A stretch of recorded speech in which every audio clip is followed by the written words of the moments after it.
Oh, hello, you beautiful people. You look so good. We love that you're tuning into our favorite streaming channel. It's Today All Day. I know. I was just telling the crew because they're all chit-chatting over there. It's time for Today All Day, you guys. It's a big deal. Get excited. Oh, they're so excited.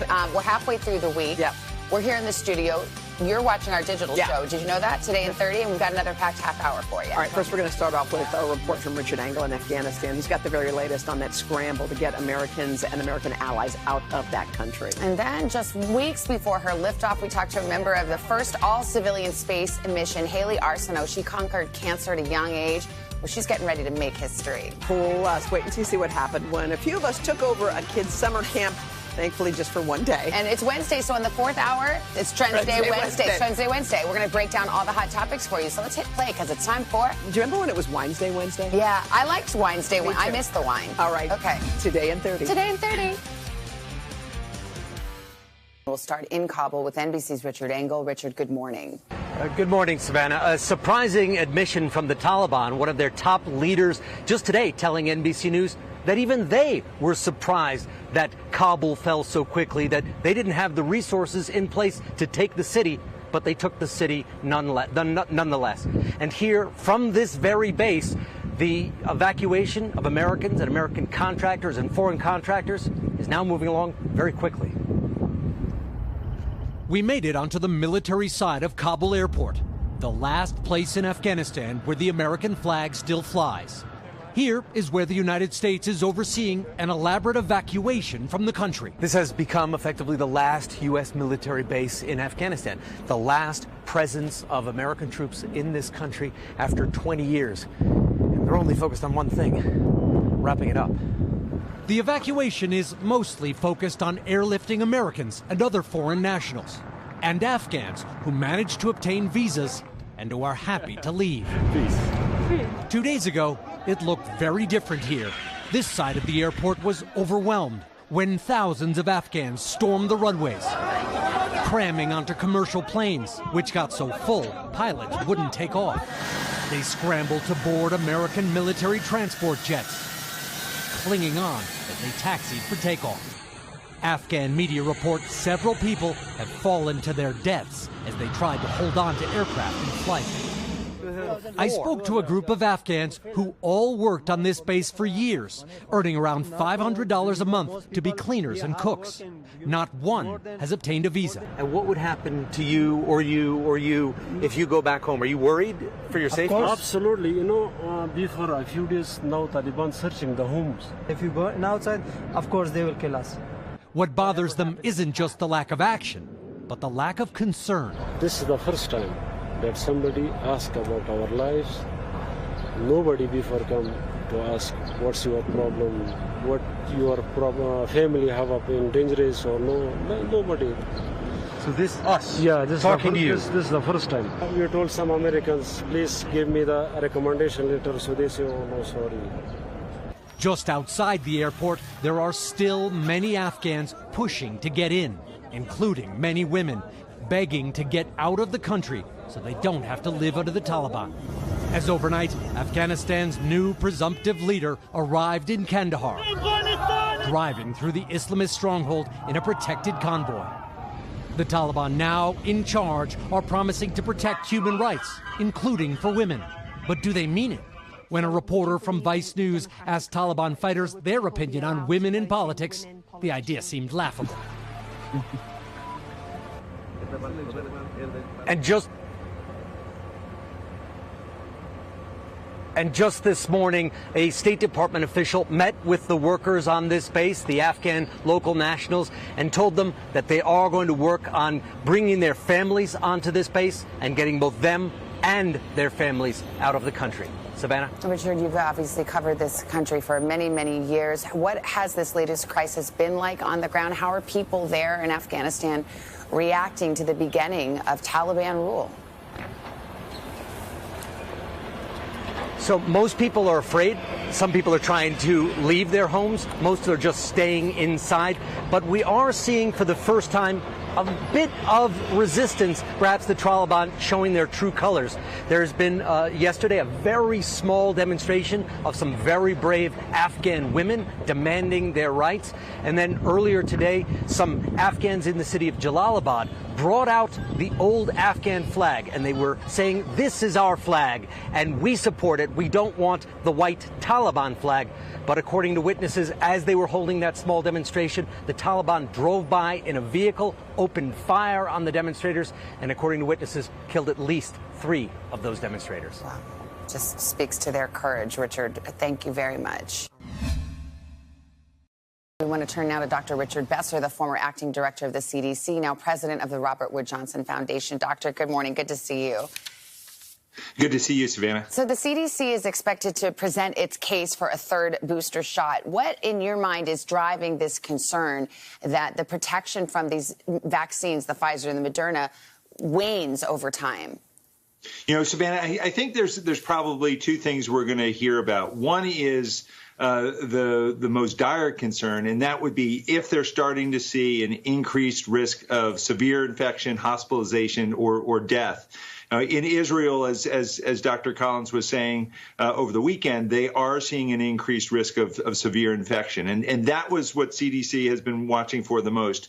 The other piece of it, though, and I think they'll address this as well, is that we are seeing widespread transmission of Delta around the country, and we are seeing a significant number of breakthrough infections. Clearly, the vaccine reduces dramatically your risk of having any infection. But if we want to get this Delta variant under control, and if we are seeing a number of people who are fully vaccinated getting infected, a booster shot could help with that. But to be clear, right now, that booster shot would be the exact same shot that those of us who've had the Pfizer or Moderna have already received. In other words, it's not yet tailored to the Delta variant. Exactly. And the expectation is that they're going to recommend that people get the same vaccine that they received for their primary series of 2 shots. But they'll lay that out today as to why. But it is not a new vaccine. It is one of the vaccines that's already been authorized by the FDA. Let's talk about breakthrough infections, because we know from talking to experts like you over these last few months that the vaccines were never promised to say you wouldn't get infected at all. They're supposed to stop you from getting really sick or from dying. The New York Times is reporting that breakthrough infections in fully vaccinated people actually have accounted for 12 to 24% of hospitalizations in the 6 states that they looked at. How concerning is that? Well, that's what I was talking about before. So if in terms of breakthrough infections, it's largely or exclusively either mild or infections with no symptoms at all, that would be a different story. But if we're starting to see people who are fully vaccinated be hospitalized, that's a reason to go for boosters. In particular, if they're seeing increased hospitalization or increased severe infection among those groups that have already shown that they're at the greatest risk, elderly, people who are in nursing homes, people with certain medical conditions, that's another reason why it's important to get boosters. And this is something that's seen for other infections as well. We all get a flu shot each year, and part of that is because of the need for a boosting effect. Yeah, that was I was going to ask you a quick final thought, because you do wonder if this is going to increase vaccine hesitancy and skepticism. I mean, on the one hand, it's pretty straightforward. We get booster shots all the time for the flu shot. But on the other hand, are people going to say, aha, first you said 2 shots, now you say 3. What is this all about? Can you be trusted? Yeah, you know, I hope not. If you look at who's hospitalized and who's dying, the vast majority, 90% for hospitalizations, higher in many places, 99+% of people who are dying are people who are unvaccinated. It is the best way to protect your health and the health of those around you. But Savannah, my last thought is that if we don't do more as a nation to provide vaccine around the globe, we are going to be continuing to face COVID and new variants for the indefinite future. We are at risk as long as there's widespread global transmission of COVID. A good point, and maybe one for discussion later, because it's really an important one. Dr. Besser, thank you so much. We're back with our season-long series, Summer on Today. You know, kids say there's no place like summer camp, and we couldn't agree more. So we decided to pull off a Today Summer Camp takeover. Now, Savannah, you had already flown to Tokyo, so you missed this assignment. Craig, Carson, Al, and I got to be camp counselors for a day. It happened at Asphalt Green right here in New York City, leading kids in our favorite activities so we could have some fun in the sun, too.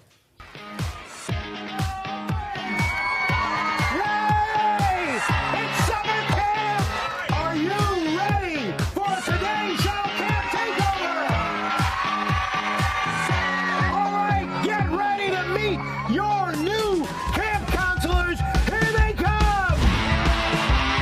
was a camp counselor at a summer camp, and I loved every second of it. I think I'm going to be a good camp counselor because I understand kids, because I'm a big kid. I wouldn't say that I'm going to be the best camp counselor. In fact, I'm probably going to be the most mediocre, but I'm going to have the most fun. It's not about being the best.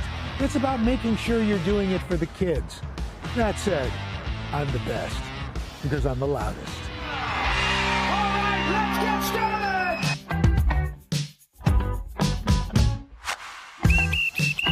So when I was in high school, I played basketball, and I used to dream about it. Do you like basketball? How much? So much! How much?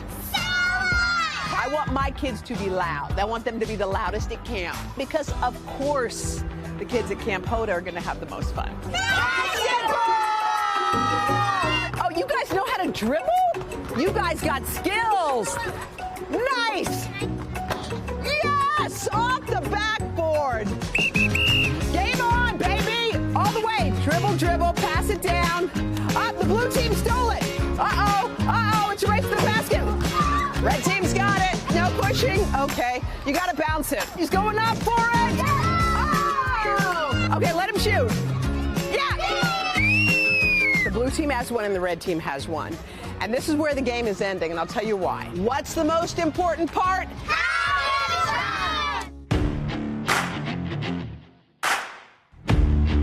Raise your hand if you've ever done the potato sack race. And I'm going to demonstrate. We just hop. And we hop. And whoever hops the fastest to the end wins. Get in your sacks. Campers, are you ready for the potato sack race? On your mark. Get set. Let's see. Oh, we lost 2. Oh, we lost 3. And you're the winner! You're the winner! And the lesson that I'm really going to try and leave them with is winning is easy. Losing's hard. No participation trophies here, kids. You can't go easy on the kids. You're gonna toughen them up. But you pick a team. Pick a team. Oh, it's gonna be like this. Okay. If I have my way, you're gonna lose a lot.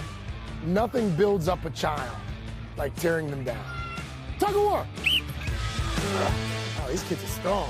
Come on, campers! Ah! Come on! Pull! Ah!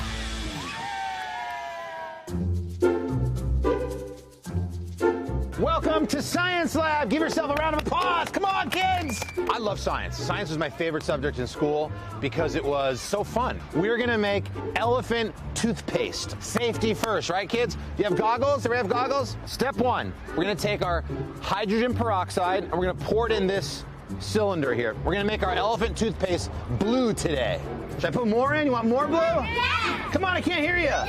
All right, more blue. Let's shake it up. Ooh, look, guys. Should I drink? Take a sip? No. This is the yeast. Are you guys ready? Yeah! 3, 2, 1. Hey! Watch that. Woo! In 3, 2, 1. Pour it. And yeah! It's that much better when it's fun to learn. I think kids want to make learning fun. You all look a little hot. Are you ready to get cooled off? Yeah! All right. Well, we're going to do a little relay race. I like water slide races because you get to run with reckless abandon and you get to get wet. And it's the one time where adults aren't saying, stop running. No, it's run. Get wet. All right, and they're in the slip and slide. They're running through. Oh, he's sliding. She's showing incredible grit. She went down, but she's back up. Yes, and through. Woo, yeah. You guys were fantastic. Give yourselves a hand. Who wants to go on the big slip and slide? This is just like being at my house. Nobody listens. Hey, guys. Water slide's open. Come on. I hope that my campers leave camp with a sense of togetherness. Because you know you've done your job. If the kids wake up tomorrow and go, man, I can't wait to get back to camp. This is like a dream time for kids. Summer camp's where it's at, baby. That's so good. That was adorable. That was really fun. And then maybe the kids with Craig, not so much. I like Craig was like a drill sergeant. Wow. Not having it. Yeah. Woo, it was really fun. That could be the next Today Show franchise. Yeah, there you go. Summer camp. Summer camp. Except Craig's was kind of like Shawshank Redemption. So many questions already just in our commercial break. It's not often you get to live out 2 childhood dreams. 29-year-old Haley Arsenault is about to do that. At age 10, Haley was diagnosed with bone cancer and treated at St. Jude Children's Research Hospital. She dreamed of one day working there, and now she's a physician's assistant at St. Jude. Now, her other dream is even bigger, to go to space. And in less than a month, she'll be on the first all-civilian trip into Earth's orbit. Billionaire Jared Isaacman is sponsoring the SpaceX launch to raise awareness and raise money to fight childhood cancer. Haley, thanks for staying around. Good morning. Good morning. I'm so happy to be here. Thank you, guys. We're thrilled having you. So the official crew has been set since March. How vigorous has the training been? What are some of the things you guys have been doing? It's really been ramping up in intensity. So as soon as the whole crew was announced, we went straight to Pennsylvania and did centrifuge training to get our bodies accustomed to the G-forces that we're going to feel with launch and reentry. And since then, it's been a lot of studying, a lot of time in the simulator, and doing really cool things, too. We did a zero-gravity flight and got to experience weightlessness for the first time. We did some water survival training, hypoxia training, just all the quintessential astronaut training. And it's been like all these once-in-a-lifetime experiences packed into 1 year. It's been the best. Well, I was asking you so many questions, just about how you're not nervous to do this. And you seem so ready. You seem, like the whole team is ready. But I imagine chemistry is a big thing. And I know you guys went on kind of a survival mission to Mount Rainier in Washington. What was that like for all of you? And that was one of the first things that we did to get us comfortable being uncomfortable, as our commander put it. That's interesting. It was. And so we camped on this mountain together for 3 days. We hiked for 10 hours on the first day, straight up the mountain. And we learned a lot about ourselves and each other, and it made us even more confident in that chemistry of our crew. We get along so well. So you told me you put on the spacesuit. Is that what made it feel real? And then have you seen the spacecraft yet? There's been so many moments that have made it feel real, but when I got to put on my spacesuit 2 weeks ago, I was like, yep, I'm an astronaut. I am going to space. This is happening. My goodness. And then I actually got to see our Falcon 9 rocket. What was that like? Oh, it was so exciting. It was bigger than I imagined. Even though I've seen it a couple of times, I haven't seen ours, and it's huge, and we got to sign it in the soot because it's been used a couple times. Oh, okay, there you go. Yeah, so the beauty of SpaceX is they're making this reusable technology, and so this rocket's been to space, it's got soot, and we got to sign our names in the soot. So it knows what it's doing. It knows what it's doing. Like space soot. It knows the way. It does. It's the It's Sherpa. amazing. Unlike the last couple of missions we've heard about where they up and then back down again, you're going to be up there for 3 days, which is just mind-blowing. What are you most excited about, and how have you packed for this? I'm so excited about all the different aspects. I mean, getting to see Earth from space is supposed to be this life-changing moment. I'm going to love living in zero gravity for 3 days. But what I'm most excited about is we're going to call the St. Jude patients from space. These kids that have gotten to treat these brave kids. And, kids are so visual. It will actually show them what their future can look like. Somebody who's been in their same shoes. And so that's what I'm most excited about. And as far as packing, now that took months. And I finally turned in my packing. There are no travel blogs online about how to pack for space because I looked. But I've gotten some mementos together that mean a lot to me. Oh, that's terrific. And when you talk to St. Jude patients and when you send a video to them, what is your message going to be? Have you already thought about what you want to say, or are you kind of waiting for this experience to happen to then, instill that message to them? I think both, and I'll know in the moment what to say, but I really just want to pass on the message of simple. If I did this, you can do this. And to hold on to hope that there will be better days, that the hair will grow back and you're going to feel better and you can grow up and accomplish your dreams. Oh, my gosh, that's amazing. And did the kids give you any advice? The kids actually gave me a lot of advice about aliens. Aliens? How was that? So they were very concerned that I would meet some aliens up there.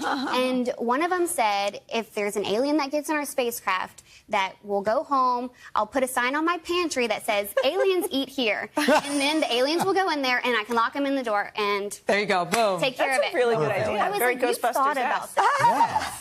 I love that. That's impressive. And we're out of time, but really quickly, what is this thing about space beer?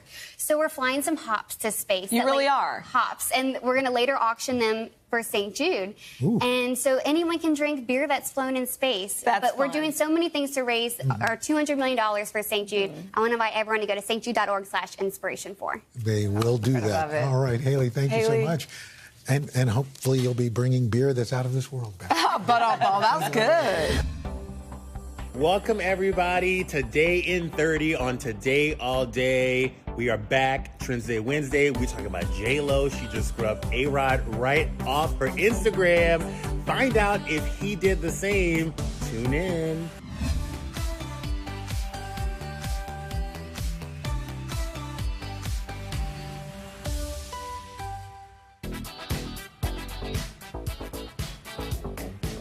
It's only been a few weeks, but it feels like it's been forever since we've seen our pal Justin Sylvester. Where's he been? I was gone, and now I'm back, and now he's back, and I'm just happy. Live from the Daily Pop Studio in L.A. with the Trends Day Wednesday scoop. Justin, hey. You know, Hoda, it's a sad day for me. It's a sad day for me. Why? You ranked a Thin Mint third in line for Girl Scout cookies. How dare you? How dare you? What about the Samoa? I don't Where love a does your Samoa. go? I don't love a Samoa. A Samoa goes third after a Thin Mint and a shortbread. Jenna, am I right? Yeah, but what about the tag-along? The tag-along is good. The tag-alongs are for guests. Oh, I love a tag-along. Okay, wait, Justin, people have been watching TV like crazy. You haven't been around. We don't know what to watch, although I have been watching The White Lotus. You guys, the White Lotus finale was last weekend, and in typical HBO series fashion, spoiler alert, it ended with a rich person murdering somebody else, okay? Because HBO really loves that theme. Now, if you're looking for the next juicy show to watch, I have it for you. Are you ready? Ready. It's called 9 Perfect Strangers on Hulu. The first 3 episodes are out today, so you don't have to wait. And it's set at a not-so-tranquil retreat where 9 unsuspecting strangers are taken deeper than they could ever imagine. Now, Nicole Kidman is running the place with a Russian accent, and she is serving me Amityville horror hot yoga realness. Does that make sense? So it's a horror thing? Okay, it's a psychological thriller mixed with a deep dive in character. It stars Melissa McCarthy and Regina Hall. It's going to be amazing. And guess what? What? Nicole Kidman admitted, because, you know, she never really talks about her marriage. Nicole Kidman admitted that Keith Urban loved this character so much, he would make her bring it home with him. Oh. You know, if you know what I mean. Oh, you got that information. All right, let's talk about Barbara Streisand, because when I hit Google, she came up with a lot of news hits. Well, you can add critic to Barbara Streisand's resume because she went on an Australian show called The Project, and she was asked about the most recent iteration of A Star is Born. You know, she starred in the 1976 remake. Well, she said when she heard that they were going to make another version, it was originally supposed to star, get this, Beyonce and Will Smith, which she thought was a great idea. Yeah. First of all, can someone tell Barbara this movie came out 3 years ago? We've had 2 presidents and a pandemic since then. If she would have gave us this information earlier, we could have got the Beehive on the case. But what did she say about Gaga? That she thought she was fine? She thought it was okay and it wasn't original, but she loved the idea of having Beyonce. Okay. But let's be real. They couldn't afford Beyonce. The fan budget alone to have her hair blowing in the whole movie would have been. I have to say, and I don't like to disagree with Barbara Streisand because she knows what she's talking about. But that chemistry, I love. That was how hot. many times did we watch the Shallow Oscar performance? Over and over. My husband had to turn off my computer. Sweating just thinking about it. Right? All right, wait. You got to tell us about some celebrity couple news. You guys, J-Lo has gone full Made in Manhattan. She wiped her entire Instagram clean of A-Rod. Now, personally, I think it's okay to archive a photo here and there, but she went full crime scene cleanup. There is no trace, nowhere of Alex Rodriguez. I mean, Dateline couldn't even find a fingerprint if they tried, okay? Oh, my God. No Dateline prints on that. All right. Thank you, Thanks, Justin. We're so happy you're back. We love you. Okay, you can catch Justin weekdays on Daily Pop, our sister network E. Well, we hope you'll come back tomorrow. We've got another great morning plan for you on today, including Hugh Jackman. Hugh Jackman. Hugh Jackman, and get ready to shop with Jill Martin. You guys have a great day. We'll see y'all tomorrow.